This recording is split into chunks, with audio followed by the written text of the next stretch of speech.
It's always major news when a pope gets seriously ill because it causes people, certainly within the church, the Roman Catholic Church, to consider their present realities as well as the near future. But it also becomes big news just for anyone, even outside the church, because the Pope represents so many different things to so many different people. And certainly this Pope has garnered a lot of attention.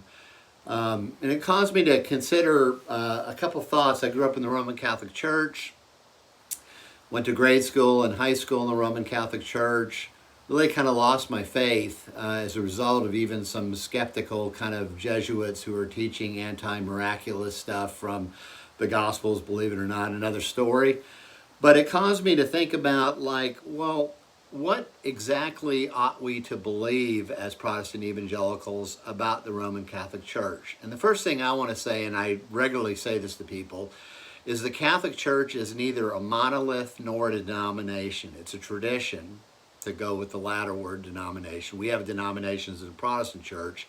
It's not a denomination, it's a tradition, but it's certainly not a monolith, because you have people all the way from Richard Rohr, who's still a priest as far as I know in good standing, who doesn't hold to any Orthodox doctrines, and fortunately there's people like Trent Horn on his terrific YouTube channel that has exposed a lot of the problems with Richard Rohr's teaching. There's a lot of diversity within the Roman Catholic Church. And that really leads me to the second thing that applies to both Roman Catholics and Protestants. How well do we really know our faith? And I've asked Roman Catholic scholars and teachers, how many Roman Catholics do you think have read seriously the Catechism? It's usually like 10, 15%.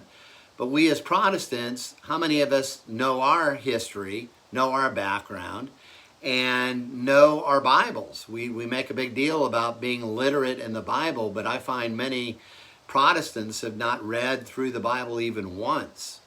And yet we call ourselves Bible people. And it's interesting to think about a book that was written years ago by a popular author and pastor, Kent Hughes. A lot of his other books got traction, but one of his first books didn't get much traction. Maybe the title was way too provocative.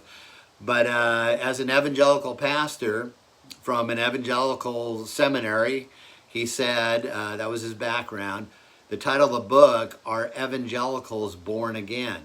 And many times we can hide behind these labels and not really know what they mean. So for both of us, as we consider our own lives within the church, the Protestant Evangelical Church or the Roman Catholic Church, the point is, do we really know our faith like we ought to?